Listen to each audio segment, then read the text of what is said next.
So one of the questions people ask all the time is why have such similar synths, similar analog synths that can do the same types of things. So I thought I'd show you one example of one particular type of sound that I would go to an analog synth for. I mean, we typically love them for pads, warm analog pads. Okay, so disclaimer on this next little demo. I've dialed in these three synths, the Prophet 5, the Prophet Rev 2, which is kind of a modern Prophet, and the OB-X8. I kind of tried to get them in the same ballpark without trying to match them exactly, because you really can't. They're three different architectures. The Prophet 5, for one thing, is mono, so that's one of the things I want to demonstrate for you is the difference between a binaural synth, or a stereo synth like the Rev 2 and the OB-X8. These can both do something where you take the same sound and you layer it together, pan them apart, and because of the nature of analog, the imprecision, they're going to give you these big, wide, lush pads, where on the Prophet 5, it's going to be mono, and you're not going to have that. So the other thing is just to show you the overall character difference between these three. So anyway, here we go. So here's the Prophet 5. Beefy, gnarly, authoritative,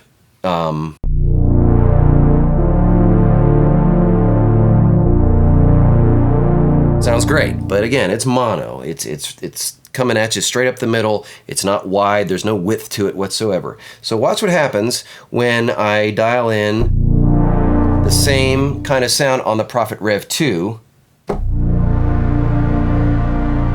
Now, there's no effects on that. It sounds like there's chorus on it. It's really wide. First reason for that is because I've taken the same sound, duplicated it, so it's in layer mode, and you've got one coming out the left, one coming out the right, and I've set them to have just a little bit of pitch modulation, just a tiny, tiny bit, so you're getting that gooey, warm thing that you're going to get from an analog synth, because it's not precise, it's not perfect. So it naturally sounds like you've got chorus on it. It's just wide and beautiful. Back to the Prophet 5. And it also just is much more mid-rangey. It's not, whereas this one has a little bit more of a smiley face kind of curve to it. It's more about the low end and the high end. It's got more, probably a little bit more texture, I guess.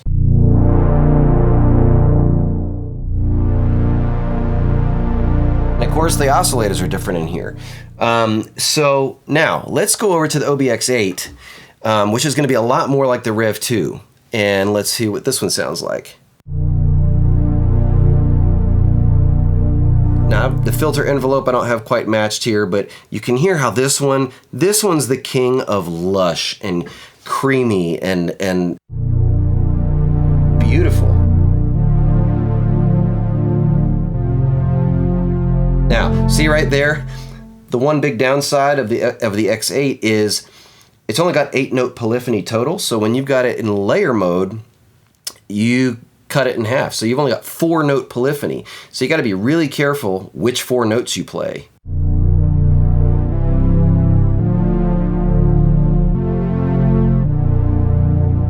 My word, what a beautiful sound. So let's go back to the Rev 2. Now this one's brighter. I match them a little bit more.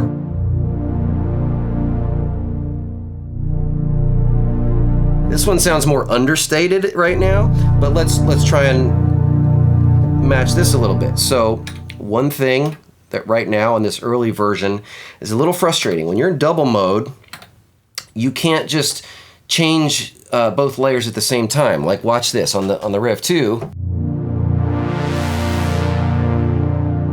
I can change both layers at the same time.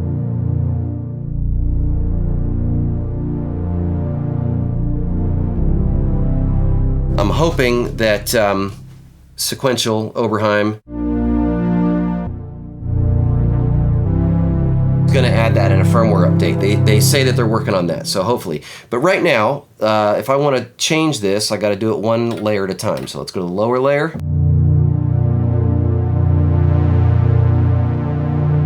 now let's try and match the other side.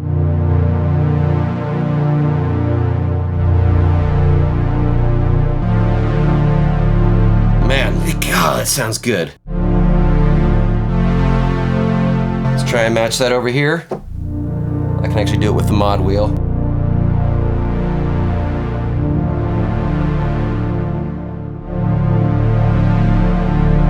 They're not worlds apart, but this guy's never going to give you that really gooey, creamy sound that you're going to get out of the Oberheim.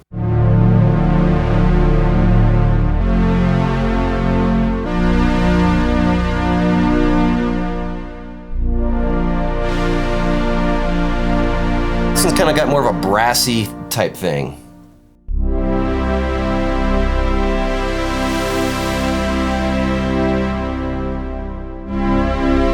And they're drifting in pitch now. It's getting hot in here, so.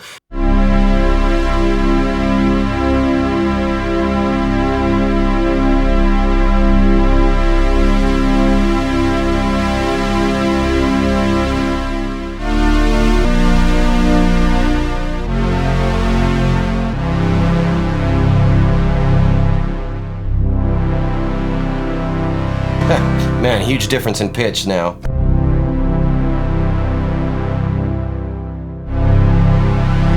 But anyway, the point is, you see how they sound so different in their fundamental character.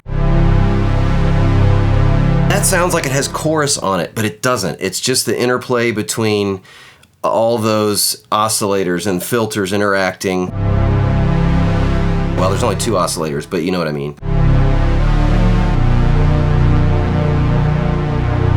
2 oscillators per note.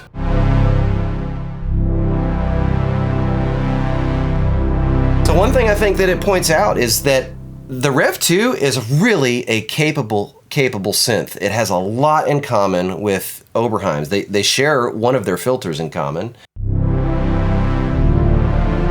But let's go back to the 5. It's almost kind of a letdown for this kind of sound, because when you don't put anything on it, now, I mean, of course, if I put chorus on it, which I can't do at the moment.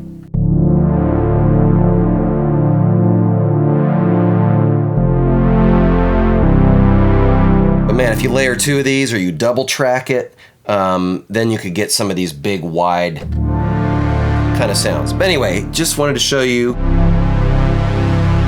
Woo, man. I don't know which one is going out of tune, but I would suspect this one because it's VCOs.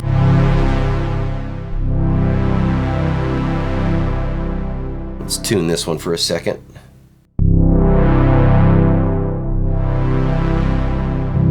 Another thing is that, you know, people think that the Rev 2 is, you know, that it's a lesser synth than the Prophet 5.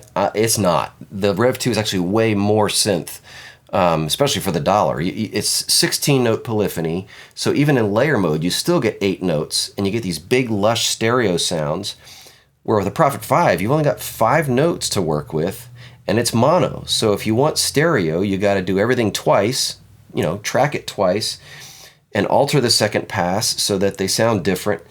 And or run it through a chorus, but that's a different sound than actually 2 layers playing at once.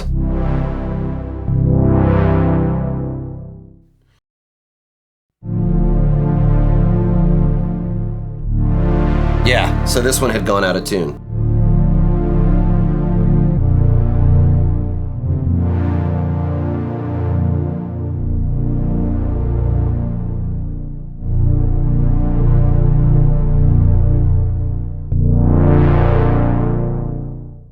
Okay, one more time.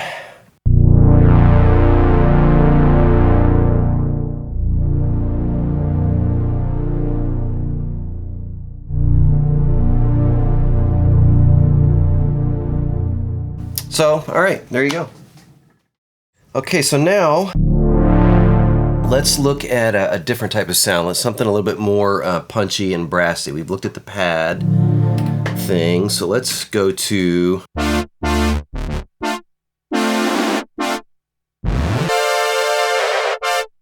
Okay, so let's try and find something like that on this guy. I've set up 2 programs. I think this one.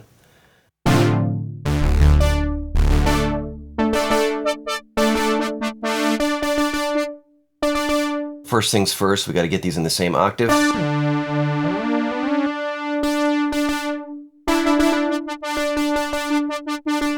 Now right away you can hear there's chorusing on this, so let's turn off all the effects. Let's try and get these in the same ballpark here. We're looking to get that attack the same, so this is a faster attack. So let's start cutting in here. You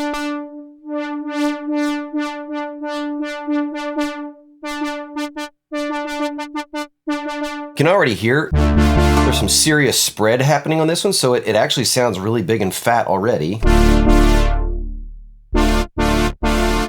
Let's get some more release here.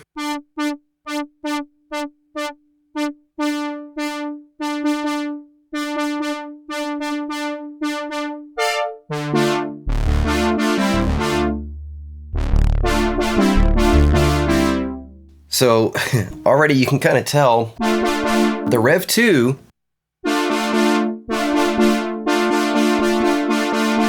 can hang pretty well with the OB-X8. There's a little bit more detuning and stuff happening here, so let's try and get these a little closer.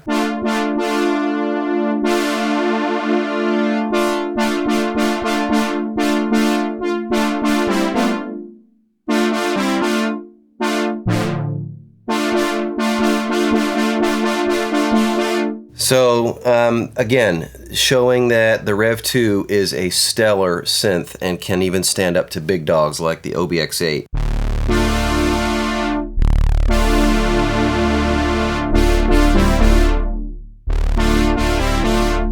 And again, keep in mind that the Rev 2 is 16 voice polyphonic, so split in half doing a layer like this, you're still getting 8-note polyphony. So you can play more complex chords like this, which you can't do on here. You only got 4 notes to choose from, so that's it. Try and add another note and you can't.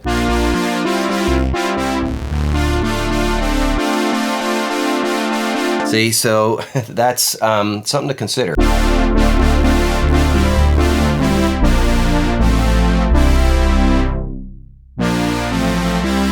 And man, that sounds beefy.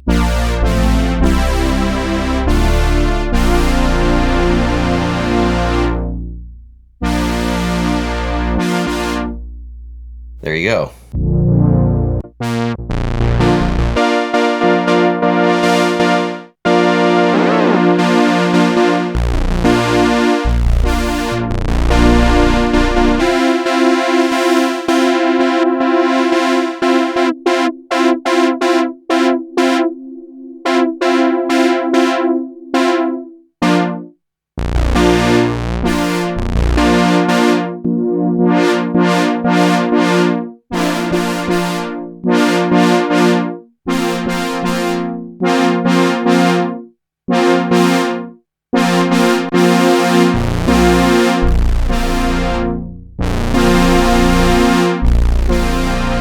I mean, the low end on that is huge.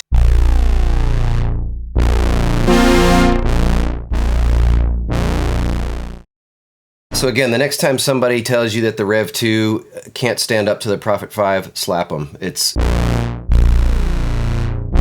Now, there's more mid-range content here.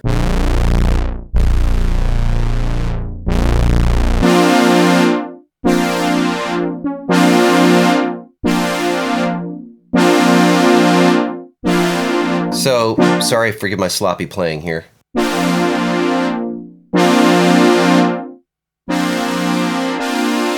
See, I can't even play that same chord on the X8 because of the polyphony limit.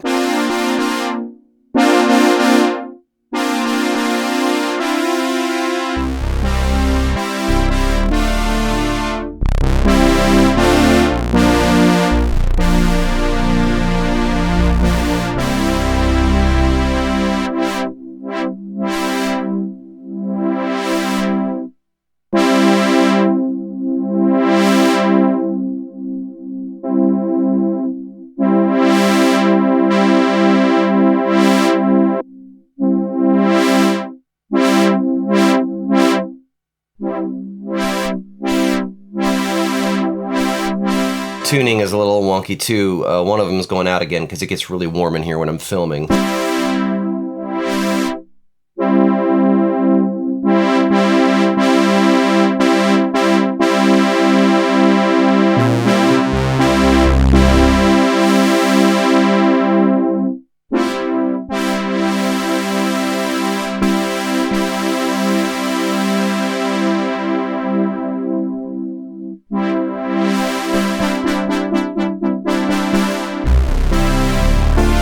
So again, the point is that the Prophet Rev 2 can be nice and big and wide and fat, just like its big brothers, with the bonus of much, much more polyphony. You can play things on here you can't play on these guys.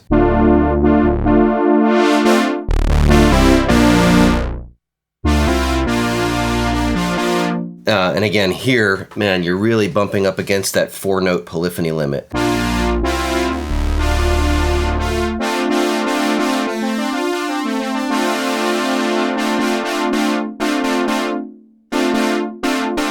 And the other thing right now with this early firmware, I mean, this is a release firmware, but as of now, you can't edit both layers at the same time. You know, when you're in double mode here, you got it split apart. You want to play with, you know, cutoff. Hear how it's only doing it on one side? Let's bring them both down.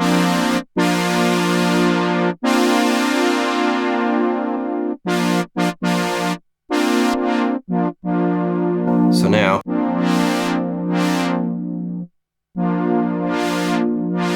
so hopefully they fix that because, or add a linked layer edit mode like on here.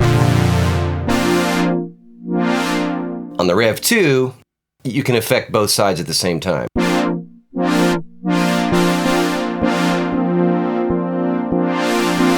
So anyway, just a couple more differences between these three. They're all amazing at what they do. They have very different personalities. There's some things they can do that sound, you can get them to sound identical. I've gotten the Rev 2 and the X8 to make the exact same sounds. So depending on what kind of sounds you're looking for, don't dismiss this guy. It has a lot of the same DNA as Oberheim stuff. Most people just don't know that. So this is one of my all-time favorite analog synth. It's just massive.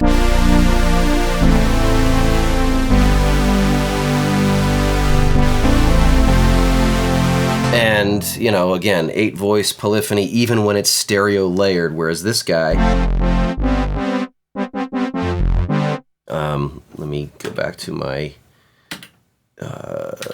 layered double mode here.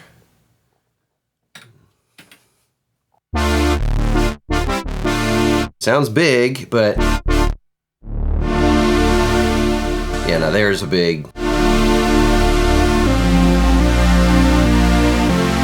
It's just so frustrating that you can't play what you want to play. You have to constantly be thinking about that you only have 4 notes to work with. And it drives me crazy.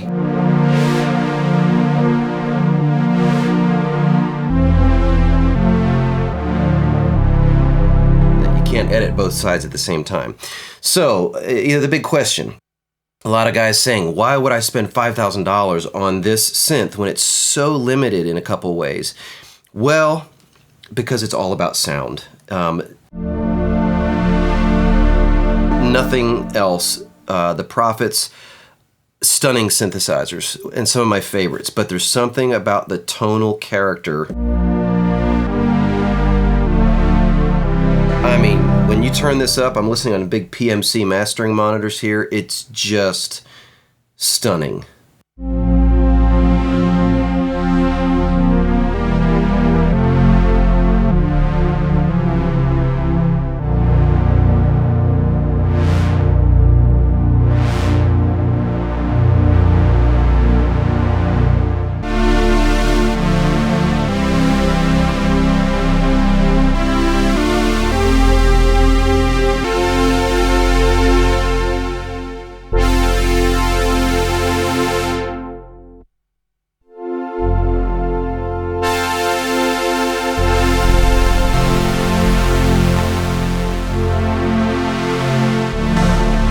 just, man, it's regal. So, you know, yes, there are some compromises, but it's 100% faithful to the originals, to the original OB-X, the OB-X8, the OB-8. It covers all of those, and with, you know, modern amenities, and but still fully analog. And man, I love it just for these thick, warm pads. And that's just scratching the surface, but I just wanted to show you.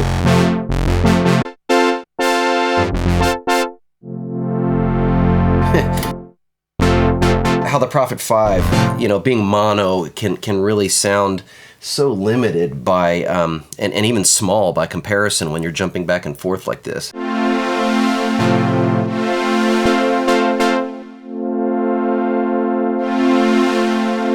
That's a testament to the strength of layering the same patch, panning them apart, and giving each slightly different settings. Because when it's in mono, it's just boring, and, you know, nothing real interesting about that until you start. Not that. Man, my playing is terrible today. You know, you put this through a good chorus, and even better, double track it to where, you know, you have each part panned apart, and it would start sounding more like this. But that, my gosh, it sounds like it's got a chorus on it already. It just doesn't need a thing.